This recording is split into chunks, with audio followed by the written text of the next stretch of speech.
Evie's just 6 months now, and we're really trying to build that independence in the water.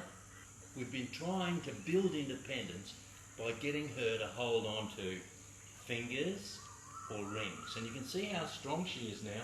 She can hold on to my fingers. Yes, you can.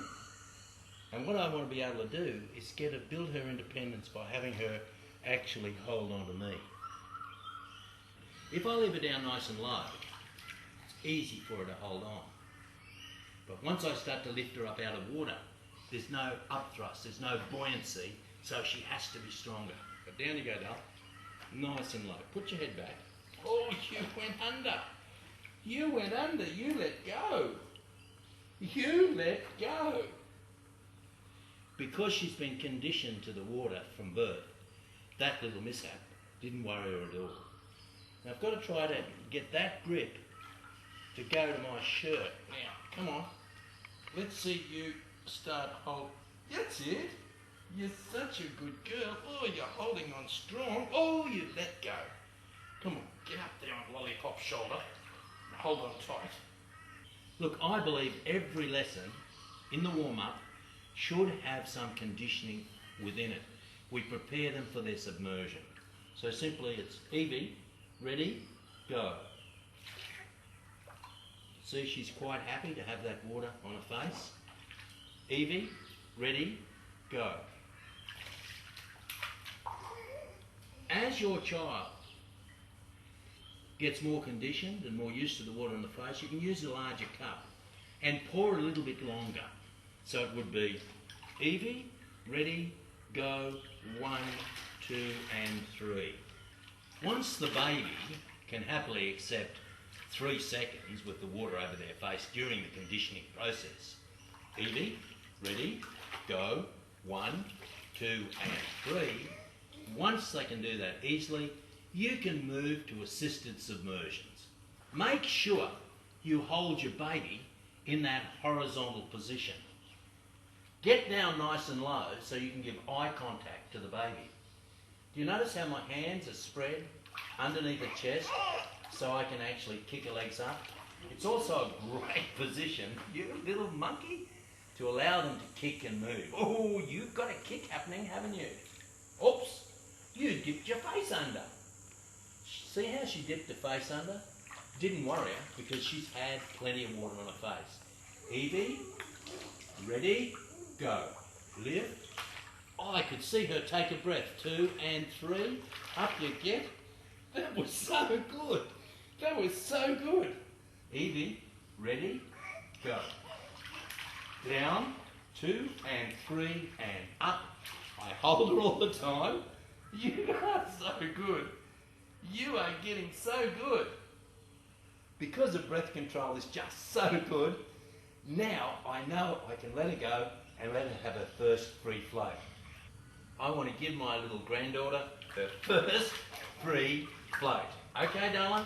Oh, she's anxious to get going. She's kicking. You're a little kicker. Get ready. Use your trigger words. So you've got 2 triggers, remember? 2 triggers. Verbal trigger and a kinesthetic lifting trigger. So here we go. Evie, get the attention. Evie, ready, go. Lift, lower, 1, 2 and 3. Look at her. She's starting to grab onto me. I think because the mother's in the water regularly with Evie and giving her that opportunity to practice, that she actually has learned to grip onto the shirt like that after she floats. So I'm going to break it down into the simple skills for you so it's easy for you to do. So first thing, first floats, we let go and then we catch. So here we go. Evie, ready, go. 1, 2 and 3. Pick her up, look her in the eye and give her a big kiss because she's so good. You are such a little darling. Notice how when we did the first free float, I picked her up underneath her arms like that. Now I'm going to give her the opportunity to float in and come up onto my chest like this. I form a narrow ledge with my chest and encourage her to pull herself up on my chest. Evie, ready, go. Lift and lower and 1, over lollipop, up I come. There she is. Have a look at her. Have a look at her. She's done it. You're such a good girl. Not one whimper. She loves it. She loves it because her mother has been in the bath with her every day, conditioning her with those trigger words ready to go. And every time she gets in the pool, it's a loving, caring environment. Part of this age group also is we're trying to build independence in shallow water. These small individual mats are great for giving those children an opportunity to just feel their independence. I'm just gently supporting her, but have a look at how she is just manoeuvring herself around the mat.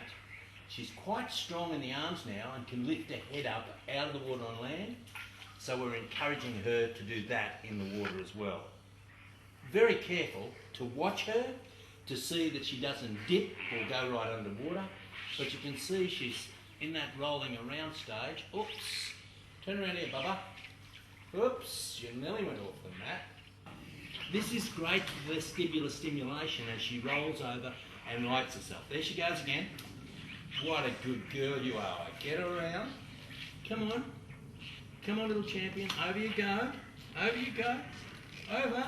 And come on. Get yourself up. Get yourself up. Always trying to build independence in shallow water. Great exploratory learning. She's learning that if she doesn't hold her breath, when she puts her face under, she's going to get a mouthful. Very important. You're such a good, clever girl.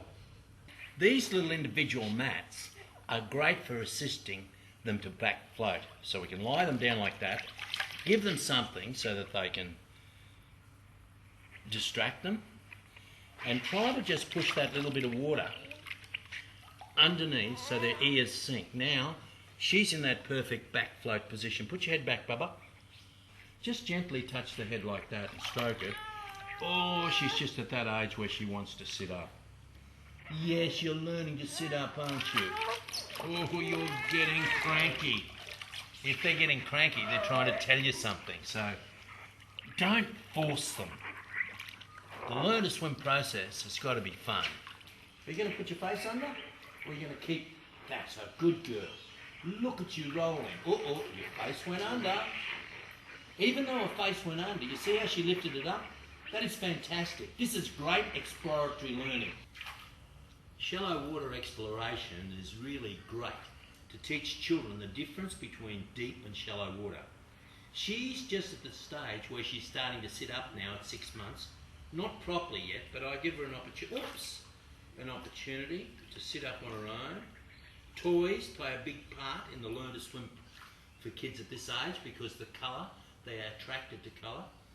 So but what we really want to do is teach her that this is shallow and that's deep. So by the time she becomes quite mobile, like crawling or walking, she's going to more or less want to play in shallow water rather than get out into the deep. So I'm just encouraging independence. I give her a chance to balance. Whoops, said Daisy. Sit up. You're such a good girl. Give me that. Give me that. You want to go and get it? Whoops, said Daisy. See how she just overbalanced? She's learning to balance. Good girl. Because her breath control is so good, even if she overbalances, I don't leave her under for a long time. I'm careful that if she goes under, I gently pick her up again. That's very important. You don't want to grab and frighten the child. Sit up on the ledge. I'm very close to her. But once again, I'm giving her the opportunity. She falls off, and what does she do? She grabs me. She's learning independence at a very early age. Hey, hold on, hold on. Look at her grip. Look at her grip. Great exploratory learning. Great exploratory learning. Oh, you're so clever. You are such a clever girl. Evie, ready, go. Did you see her close her eyes on that trigger? You're so clever.